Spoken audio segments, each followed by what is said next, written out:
En las últimas décadas, los científicos por el mundo han realizado descubrimientos que claramente muestran que un diseñador inteligente es el responsable de la creación del universo. Muchos creen que todo el universo comenzó a existir de la nada por casualidad, pero si se piensa en ello, la nada no pudo traer a la existencia al universo porque la nada nada produce. Todo lo que empieza a existir debe tener una causa. Sin embargo, muchos creen que no sería tan difícil conseguir un sistema solar como el nuestro, con un planeta apto para la vida, como la Tierra. No obstante, muchos científicos disienten, y ellos han introducido evidencia abrumadora para fundamentar su posición. Por ejemplo, hay muchas fuerzas en el universo que están precisamente balanceadas para hacer cosas como mantener unida la materia. Sin estas fuerzas, las galaxias, los planetas y las estrellas nunca se hubieran formado. Se han observado que muchas estrellas se agrandan y se contraen de manera significativa. En un año, un resplandor puede ser muy fuerte y luego muy tenue. Sin embargo, afortunadamente nuestro Sol tiene una increíble estabilidad. Él no se agranda ni se contrae de manera significativa como lo hacen muchas otras estrellas. Si nuestro Sol lo hiciere, la vida en la Tierra sería catastrófica. Algunas estrellas de hecho sí explotan violentamente en una supernova. Los escombros de estas explosiones se llaman restos de supernova. Según muchos evolucionistas, estos escombros deberían ser visibles con telescopios por millones de años. Según la investigación científica, las galaxias similares a la nuestra experimentan una supernova en promedio cada 26 años. Por lo tanto, si supiéramos aproximadamente cuán frecuentes ocurren en las galaxias similares a la nuestra, el total de los restos de supernova que tenemos en nuestra galaxia debería darnos una idea de cuántos años tiene nuestra galaxia. En la búsqueda por los restos de supernova en nuestra galaxia de la Vía Láctea, los astrónomos han descubierto un total de solo aproximadamente 250. Entonces, si una supernova ocurre aproximadamente cada 26 años, como lo hemos visto de esas otras galaxias, un total de 250 restos de supernova nos indicaría una edad cercana a 6.500 años para nuestra galaxia. Eso es casi semejante a la indicación de la Biblia sobre cuánto tiempo ha existido nuestro mundo. Un número tan pequeño de restos de supernova señala una galaxia muy joven, definitivamente no millones o 1.000 millones de años, sino miles de años. Para decirlo de otra manera, si los evolucionistas tuviesen razón sobre la edad de la Tierra, entonces veríamos miles y miles de restos de supernova en nuestra galaxia, y no aproximadamente 250. Para que podamos existir en la Tierra, nuestro Sol debía ser una estrella con la masa exacta y temperatura correcta, ni muy caliente ni muy fría. Nuestro Sol genera una cantidad perfecta de energía para la vida en la Tierra. El Sol libera más energía en un segundo que lo que la humanidad haya producido en toda su historia. Si pudiéramos sentir una baja de la energía del Sol por tan solo un pequeño porcentaje, todos los océanos se congelarían. La Tierra está a la distancia correcta del Sol. Si la Tierra estuviera un poco más cerca al Sol o un poco más alejada, o sería demasiado caliente o demasiado fría para que la vida exista. Además, el tamaño de la Tierra es correcto, ni muy grande ni muy pequeña. También afortunadamente tenemos la Luna de un tamaño correcto, la principal responsable para regular las mareas de la Tierra. Estos son solo unos pocos ejemplos de una lista larga de factores que necesitan ser justamente los correctos, ambos a nivel cósmico y a nivel local de la Tierra, para tener una Tierra que pueda sustentar la vida. En muchos casos, si se alteran incluso levemente estos factores precisamente equilibrados, la vida sería imposible en la Tierra. Muchas formas diferentes de vida en la Tierra son completamente dependientes entre sí. Ejemplos de ello serían los insectos y las plantas, tales como las abejas y las plantas con polen. Si las plantas o las abejas evolucionaran una antes que la otra, ellas nunca hubieran sobrevivido. Por lo tanto, las dos tuvieron que comenzar a existir al mismo tiempo. Las cuencas oceánicas y la atmósfera de la Tierra tienen justamente la correcta y equilibrada mezcla de gases. Si estos gases cambiaran de cualquier manera, la vida animal y vegetal en la Tierra moriría. Los evolucionistas no tienen ninguna explicación del por qué la Tierra, a diferencia de otros planetas, tiene una increíble cantidad de agua. También tenemos un planeta que es rico en oxígeno. Si nuestro actual nivel de oxígeno de 21% fuera unos porcentajes más, nuestra atmósfera podría llegar a ser totalmente inestable y explosiva. La Tierra tiene un campo magnético, sin el cual el viento solar arrasaría nuestra atmósfera. La atmósfera de la Tierra bloquea la luz solar dañina, mientras que al mismo tiempo permite la luz que es útil para la vida. Las plantas requieren de grandes cantidades de luz solar para existir, y la luz del sol es de lejos la fuente más rica para que un ser humano consiga la vitamina D. Cuando la luz solar toca la piel, el cuerpo produce la vitamina D. Una falta de vitamina D ha estado directamente relacionada con muchos problemas de salud. También ocurre que la atmósfera de la Tierra es transparente. La conveniencia de esto es que nos permite ver a los otros planetas, estrellas y cosas tales como los eclipses. Un eclipse solar total solo es posible porque el Sol es 400 veces más grande que la Luna y está aproximadamente 400 veces más lejos de la Tierra. El resultado es que durante un eclipse solar total visto desde la Tierra, el Sol y la Luna se ven del mismo tamaño, creando una coincidencia perfecta. Y a estos eclipses totales de Sol se debe el que hayamos podido hacer descubrimientos científicos que de otro modo nunca se podrían haber hecho. Los evolucionistas creen que el Sol, la Tierra y la Luna se formaron cuando nuestro sistema solar empezó a existir aproximadamente hace 4,5 mil millones de años, pero cada año la Luna se está alejando más y más de la Tierra, por lo que si la Luna estuviese demasiado lejos o muy cerca de la Tierra, en el momento en que los humanos existieron, los observadores en la Tierra nunca hubieran visto el evento de un eclipse total de Sol. Por tanto, según los evolucionistas, el espectáculo increíble de un eclipse total de Sol solo podría ser visto en un breve periodo de tiempo en la existencia del sistema solar. ¿No es interesante que la humanidad haya comenzado a existir en la Tierra durante el mismo periodo de tiempo cuando podemos presenciar el evento de un eclipse total de Sol? Otro problema mayor para los evolucionistas es que la Luna habría estado demasiado cerca de la Tierra en el pasado. De hecho, la Luna habría estado tan cerca que habría golpeado la Tierra en mucho menos tiempo que hace 4,5 mil millones de años. Los evolucionistas afirman que nuestro sistema solar surgió de una nube de un remolino de polvo. Por lo tanto, la composición de los distintos planetas y su temperatura deberían ser similares entre sí, pero no lo son.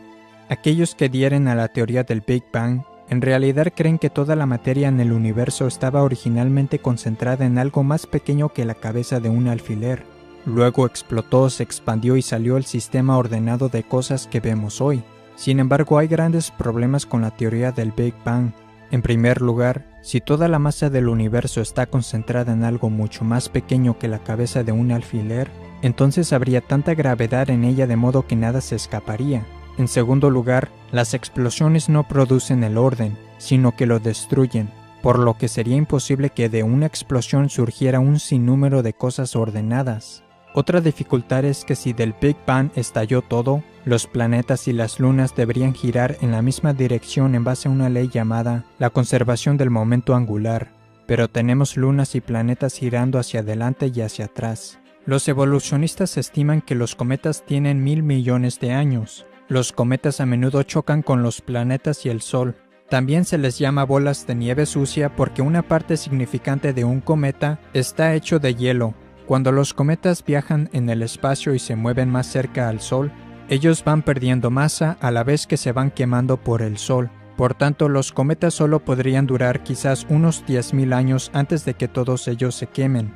También otras cosas que pueden durar unos 10.000 años son el tejido blando, las células sanguíneas y el ADN. No obstante, todas estas cosas se han descubierto recientemente en huesos de dinosaurio. Esto muestra que los dinosaurios existieron hace miles de años, no hace 65 millones de años, como dicen los evolucionistas. Otro gran problema para los evolucionistas es el actual número de la población humana de la Tierra de 7,3 mil millones. ¿Cuánto tiempo se tardaría en ir desde 2 personas a 7,3 mil millones de humanos? En realidad no tomaría tanto tiempo.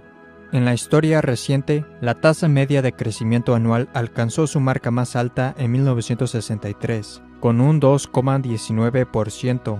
En la actualidad, la población mundial está creciendo anualmente cerca de 1,14%. Pero si empezamos con 2 humanos, ¿cuánto tiempo tardaría en llegar a nuestros actuales 7,3 mil millones de humanos, utilizando, por ejemplo, una tasa de crecimiento anual de 2%? La respuesta es que tardaría unos 1.100 años.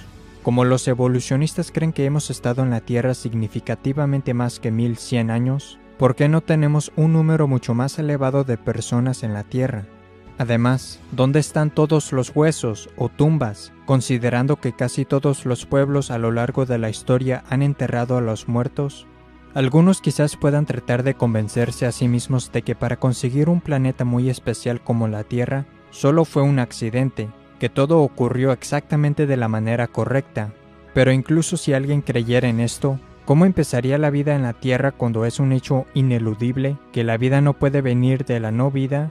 Todos los seres vivos en la Tierra se componen de células. Entonces, ¿cuáles son las posibilidades de que una primera célula pudiera haberse formado accidentalmente? Hace 150 años, cuando vivía Charles Darwin, la célula era considerada como una gota de gelatina microscópica, no sofisticada y simple. Sin embargo, como resultado de recientes descubrimientos, ahora sabemos cuán increíblemente complejas son estas extraordinarias pequeñas células. El cuerpo humano de un adulto contiene 100 billones de células de varios tamaños. 10.000 células humanas de tamaño medio pueden caber en la cabeza de un alfiler, y cada célula individual contiene información equivalente a unos 4.000 libros. La información de todas las células de un adulto en forma de libro llenaría por completo el Gran Cañón más de 75 veces. La célula es similar a una supercomputadora, pero microscópica en su tamaño. La célula también podría ser vista como una ciudad en miniatura, con una elaborada red de rutas conectadas, con numerosos camiones de proteínas moleculares que realizan las diferentes tareas para la función de la célula. Por ejemplo, en la célula hay pequeños camiones moleculares que viajan a través de microscópicas estructuras como de carretera que transportan materiales alrededor de la célula.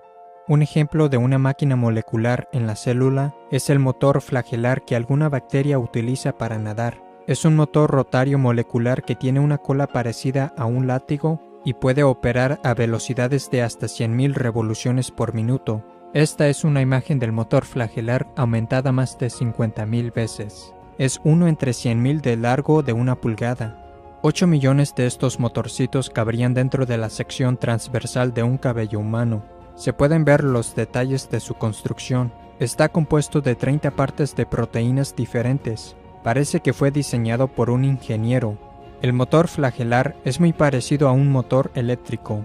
Girando hacia adelante y hacia atrás, el motor flagelar conduce a una bacteria a través de un medio líquido extremadamente viscoso. Como resultado del motor flagelar, se estima que la velocidad superior de natación de una bacteria sería al equivalente de una velocidad de 60 millas o 97 kilómetros por hora de un nadador humano. Si eso no le suena impresionante, considere que la velocidad del nadador más rápido jamás registrada fue de alrededor de 5,5 millas o 8,9 kilómetros por hora. Por lo tanto, la bacteria que utiliza el motor flagelar se puede mover alrededor de 11 veces más rápido que el más rápido nadador humano que se ha conocido. Todas las 30 partes distintas del motor flagelar son esenciales, de modo que si se quita una de ellas dejaría de operar en absoluto y la bacteria morirá. El motor flagelar es parecido a una trampa de ratón. Para que funcione dicha trampa se necesitan todas las partes diferentes, y si quita una de ellas, la trampa no servirá para nada. El proceso para construir el motor flagelar requiere que todas las 30 partes diferentes que interactúan sean ensambladas correctamente y colocadas en lugares adecuados en el momento apropiado. El proceso de construcción también requiere de instrucciones, traslado y retroalimentación dentro de la célula, desde el comienzo y hasta el final de su proceso. Si nada de esto ocurre, estas asombrosas maquinitas o sus diversas partes individuales no se construirían ni se ensamblarían correctamente. Pero ¿cómo es que estas numerosas máquinas microscópicas o sus partes saben a dónde ir y cómo edificar cosas correctamente en un sistema evolutivo? No lo sabrían, ello sería imposible. Estos hechos refutan y eliminan la evolución darwinista, la cual es definida como un proceso ciego, sin dirección, sin ningún plan o propósito. Las células se componen principalmente de proteínas. Una célula usa miles de diferentes variedades de proteínas. Para obtener la célula más simple, ello requiere por lo menos 600 moléculas de proteína diferentes. Las proteínas están hechas de aminoácidos.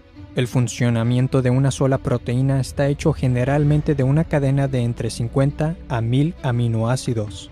Algunas proteínas requieren una cadena de miles de aminoácidos adecuadamente secuenciados. Cada vez que un nuevo aminoácido se une a una cadena, debe formar un enlace químico llamado enlace peptídico, con el fin de unirse con éxito a los otros aminoácidos en la cadena. Los aminoácidos zurdos y diestros se producen con aproximadamente la misma frecuencia, pero solo los aminoácidos zurdos pueden ser elegidos para la utilización en la cadena para crear una proteína. Los evolucionistas no tienen ninguna idea por qué las proteínas solo usan aminoácidos zurdos. Cada aminoácido en la cadena larga también debe ser aminoácido específico. Hay 20 clases diferentes de los cuales pueden ser elegidos y deben ser colocados en el orden correcto en la cadena para crear una proteína. Los aminoácidos están colocados en el orden exacto gracias a una molécula en la célula llamada ADN. El ADN puede ser descrito como un plan maestro, un código de información o lenguaje especial que utiliza 4 letras alfabéticas químicas. Las letras químicas o el código en el ADN son el conjunto de instrucciones que requieren las máquinas celulares para ensamblar correctamente los aminoácidos en cadenas y así crear proteínas. Si el ADN no está presente desde el principio, no se podrían elegir correctamente los aminoácidos ni ser colocados en el orden adecuado. Como resultado, nunca se podría formar una proteína y la célula no sobreviviría. El ADN no puede funcionar sin tener al menos 75 proteínas preexistentes. Y sin embargo, las proteínas se producen solamente por el ADN.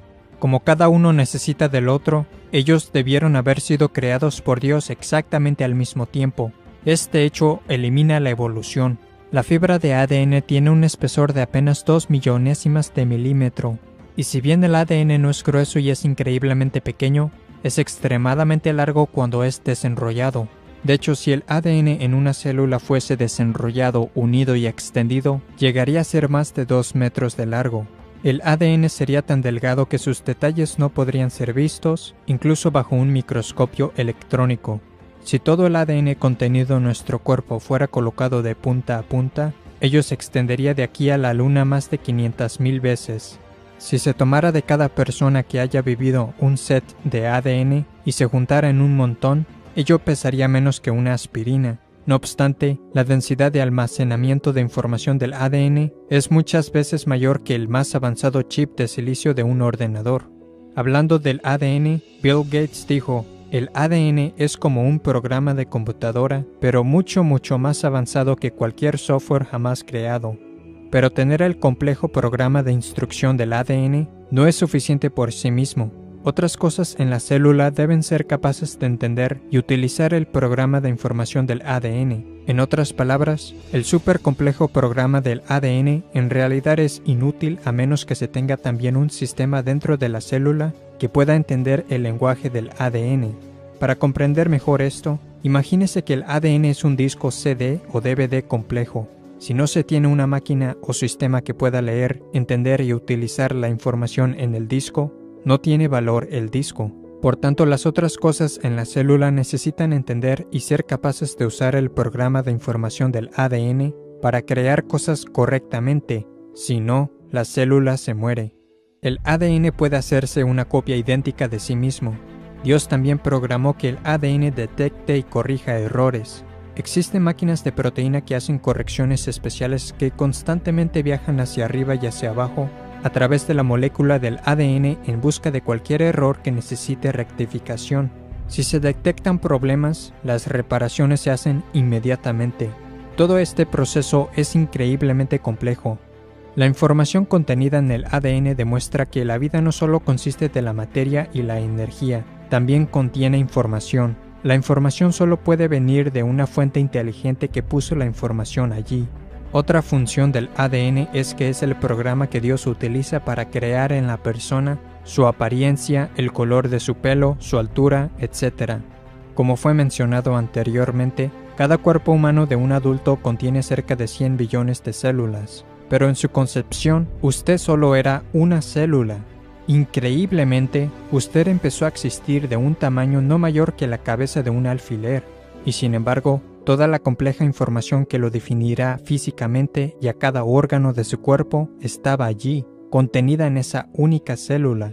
Dentro de un mes de su concepción, sus ojos, oídos y pulmones se desarrollaron. 1.000 millones de nuevas células se formaron, y su tamaño aumentó más de 10.000 veces. Poco después del primer mes, la velocidad con la que antes iba rápidamente creciendo se reduce dramáticamente. Si no lo hiciere y su velocidad de crecimiento se mantuviera igual, al nacer usted pesaría unas 3.000 libras o 1.360 kilogramos.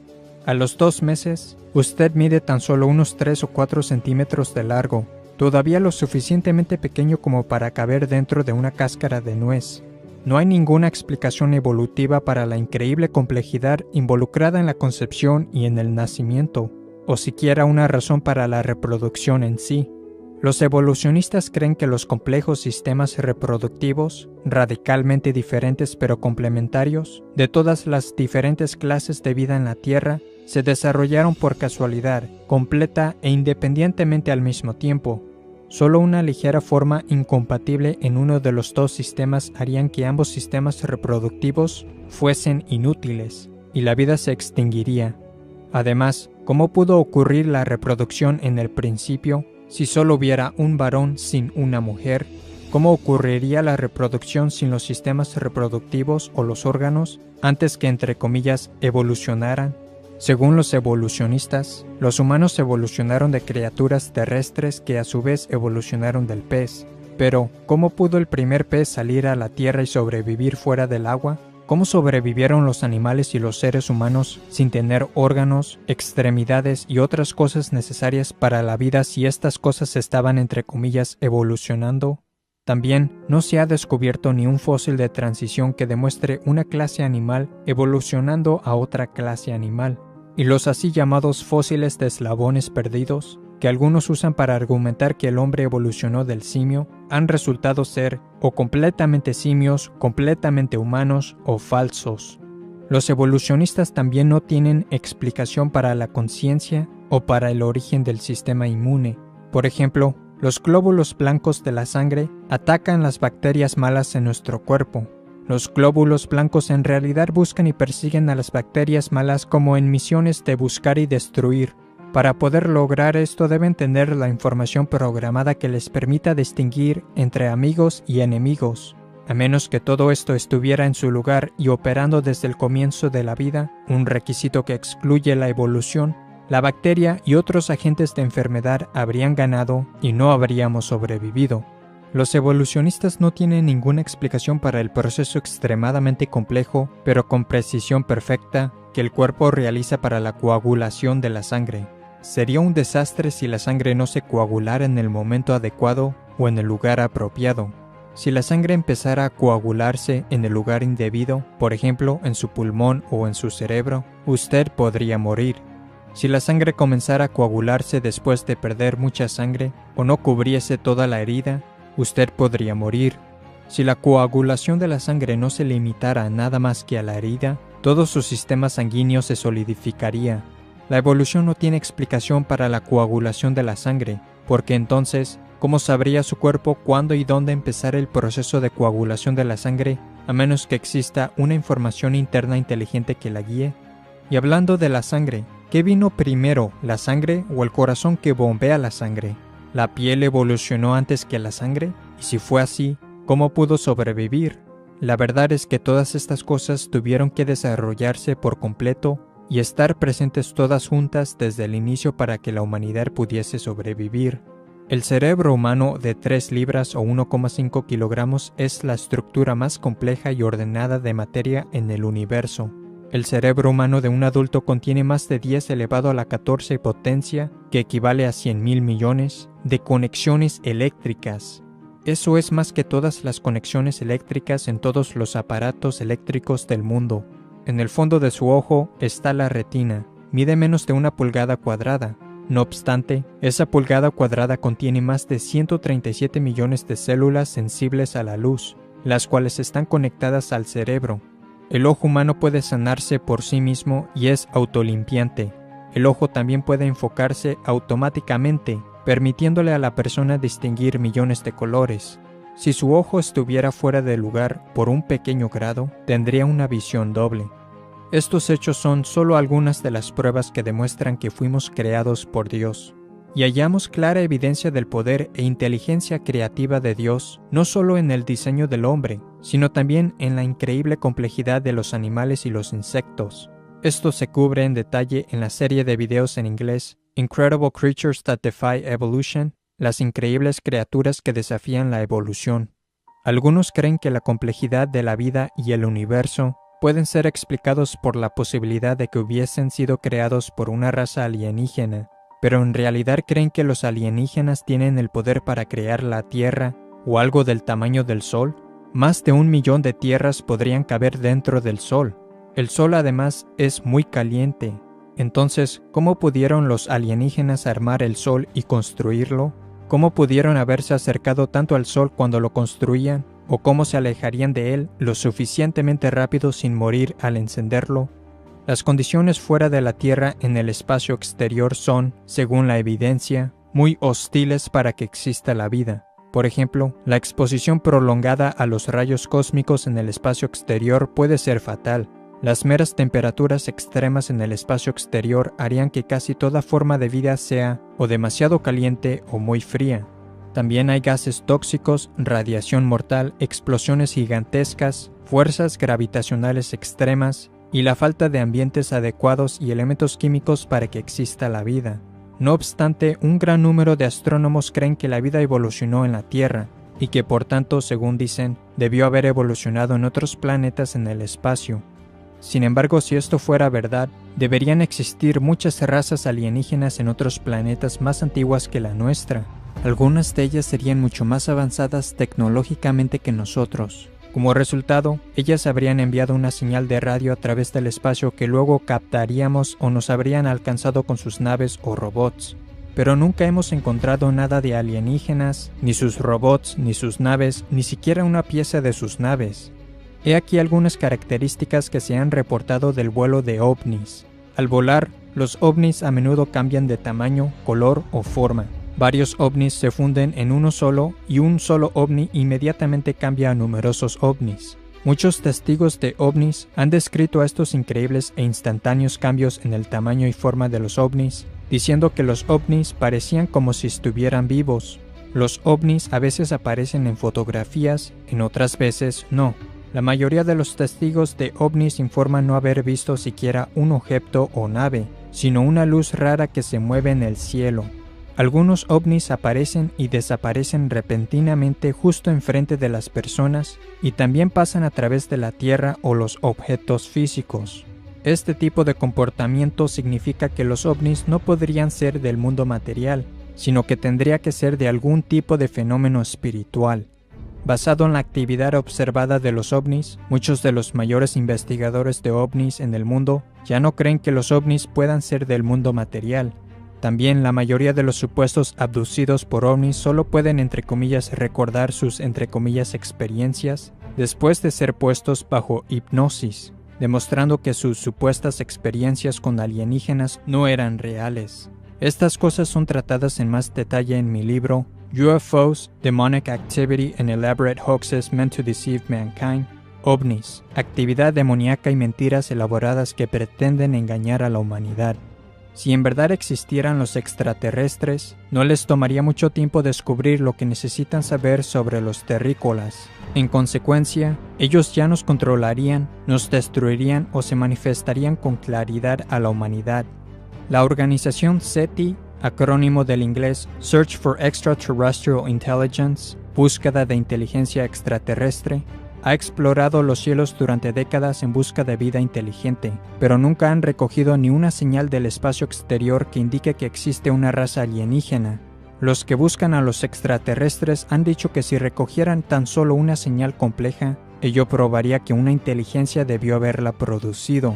Pero, ¿por qué no se aplican las mismas normas y se emplea el mismo proceso de pensamiento con el ADN? Si lo hicieran, se darían cuenta que la compleja información en el ADN demuestra que una inteligencia la puso allí, porque donde quiera que se encuentre información compleja, siempre se remonta a una inteligencia. Un libro que mejor refuta la teoría de la evolución desde todos los aspectos de la ciencia y que también presenta la evidencia científica de un diluvio universal es el libro inglés del Dr. Walt Brown, In the Beginning. Otro interesante DVD es Unlocking the Mystery of Life, la clave del misterio de la vida. Para otro video que discute la creación, véase mi video Creación y Milagros, versión abreviada.